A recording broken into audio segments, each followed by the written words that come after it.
Hey guys, what is going on? Welcome back to the portfolio. Today, just want to do a quick video talking about when do you have to pay taxes and on what amount do you have to pay taxes when you do trading in the stock market. As you guys remember, I've put out quite a few videos talking about capital gains taxes as well as dividend taxes, and in doing so, a lot of you guys had questions on exactly what you're paying taxes on.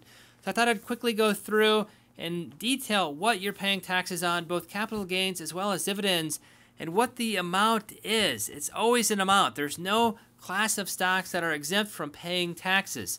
The only caveat would be is if you lose money on a stock, if you sell it for less than you bought it for, you would basically have a net overall return on money, and you don't have to pay taxes on that. And actually, you can reduce your tax burden at tax time. But if you buy a stock low, sell high, the classic way of trading the stock market, you have to pay tax on that difference, as well as any dividend payments that you receive throughout the year. You also have to pay tax on that. Basically like a paycheck. You have to pay taxes on every paycheck, no matter what the amount is. And the same thing applies for stock market investing as well. So I thought I'd take Ford as an example. If you guys remember from some of my prior videos, especially some of my earlier videos, I used to do a lot of day and swing trading with Ford. I've not done quite as often of trades with Ford just because I'm holding a lot of my portfolio as a buy and hold strategy with Ford. And as you guys know, I've mentioned this many times as well, the Robinhood portfolio, unlike some of the other brokerage accounts, only has a first in, first out type of tax accounting method. So you can never hold a stock and accumulate a stock greater than 1 year if you're continuing to buy and sell it all the time, because the first stock you bought is the first stock that comes out. You can't have a set of stocks that are separate from day and swing trading stocks. And I'll do another video talking about that. That can get quite complex as well. And I know a few of you wanted that video. But for this video, I just want to quickly go through what exactly you're paying taxes on and which types of stocks you have to pay taxes on. So as you can see here, I made quite a few trades back in August, July. Been not doing a lot of trades, like I said, just because I want to take the tax advantages of holding a stock for greater than 1 year.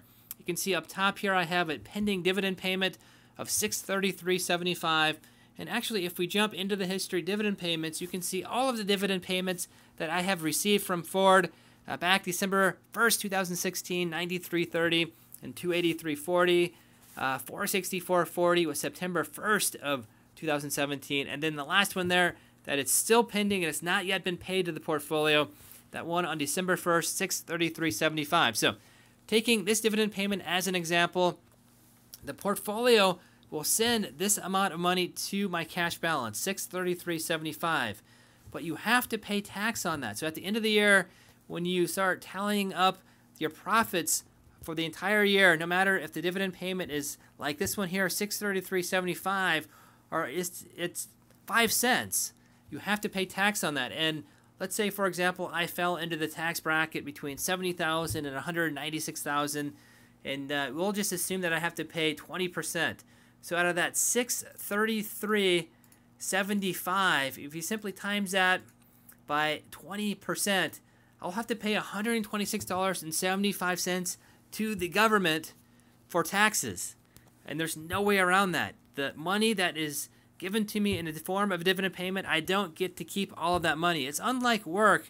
When you get your work paycheck, this has already, for the most part, been done. You have a lot of withholdings that kind of tally up throughout the year, and typically you try to hold more than what you owe. That way you get a refund at the end of the year.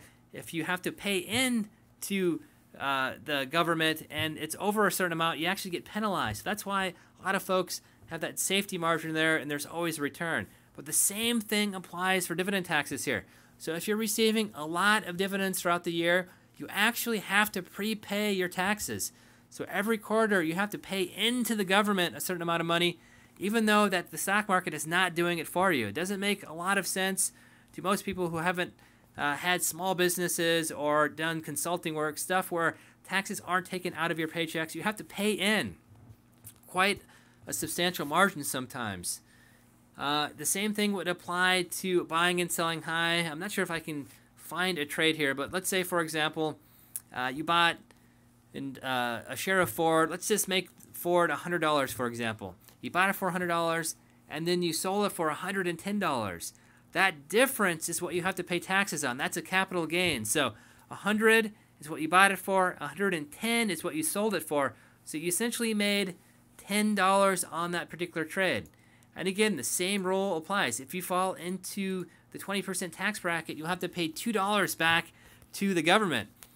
The big difference and the big advantage of qualifying for the better tax rates on capital gains as well as dividends is you can potentially decrease a 20% tax bill to 0%, or a 40% tax bill to 20%, a 35 to 15, so on and so forth. I've talked about this in prior videos, but any difference that you get, you have to pay, no matter if it's 1 penny or $1,000. You have to pay tax on that. And typically you add it up at the end of the year and pay the government back that money. But again, if you have a substantial amount of capital gains throughout the year, as well as dividend payments, you have to prepay to the government that amount. Otherwise, you get fined, because essentially the government doesn't want to give you a free tax loan throughout the year. If you, for example, made $1 million and you weren't prepaying your tax, at the end of the year, you might have to pay 30% of that back to the government. So you might have to pay the government $300,000. Well, the government doesn't want you to keep that as a free loan throughout the entire year. So you have to pay that into the government on a quarterly basis. Otherwise, they'll tax you or fine you because you're essentially getting a free loan from the government, if that makes sense. So the key point behind this video, and I don't want to branch out in too many different subjects. There's a lot of things that kind of go into taxes. They seem simple, but they're really not that simple at the end of the day. Any gain you make from buying low, selling high, that difference, not the total amount. So if you bought a stock for, again, $100, you sold it for $110, you don't pay money on $110, what you get from the sale of that stock. You only pay on the difference. So whatever the buy price and sell price, that difference you pay tax on, not the total price. So if you sold it for $110, you get $110, but you don't take, for example, again, in the 20% tax bracket, 20% of 110, you only take 20% of the difference, which would be $10. For dividends, it's a little bit more straightforward. You have to pay the percentage on the entire dividend payment. It's a little bit different for real estate investment trusts. There's a little bit higher tax involved with that, and some other types of stocks. But for the most part, most stocks on the stock market are simply ordinary stocks, securities, and the dividend payments are pretty straightforward. So you always have to pay taxes, no matter what. If it's a penny stock or if it's a Berkshire Hathaway and worth $250,000 per share of stock, you have to pay taxes on that. It's the difference you have to pay between the buy and sell, and in the brokerage account and in your statements you get monthly from any of the brokerage accounts, E-Trade, Vanguard, Fidelity, Robinhood. They always have exactly the date you bought the stock. They don't show you that in Robinhood. The other brokerage accounts, they do, so you know exactly what the period is. And if it's greater than 1 year, you get a reduced tax rate. If it's less than 1 year, you get your ordinary income tax rate, which can be quite high. Same thing applies for dividends as well. There's a little bit different parameters to apply or qualify for the better tax rates, but you have to pay taxes on every single dividend, whether it's a $1,000 payment or a penny payment. You have to pay taxes on any capital gains, any difference between the buy and sell, no matter if it's a penny or $1 million. And again, if you have a negative capital gain, you sold the stock for less than you bought it for, you can take that off of your tax burden at the end of the year. So I hope that clears things up.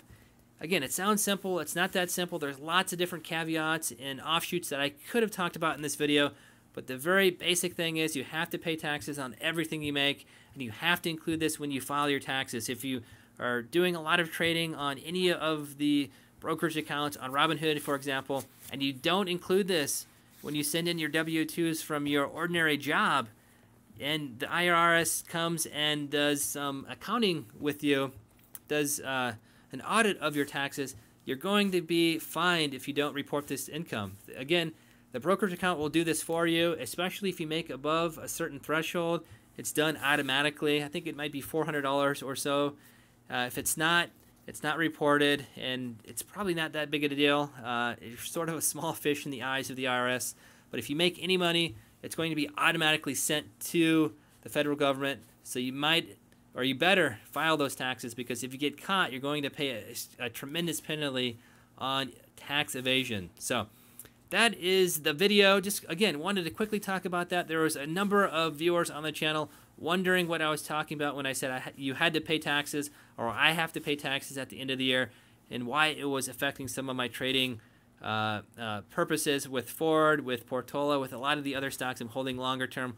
And a lot of you guys were asking why I don't do any more Ford trades. That is why, because the tax exposure is just too great.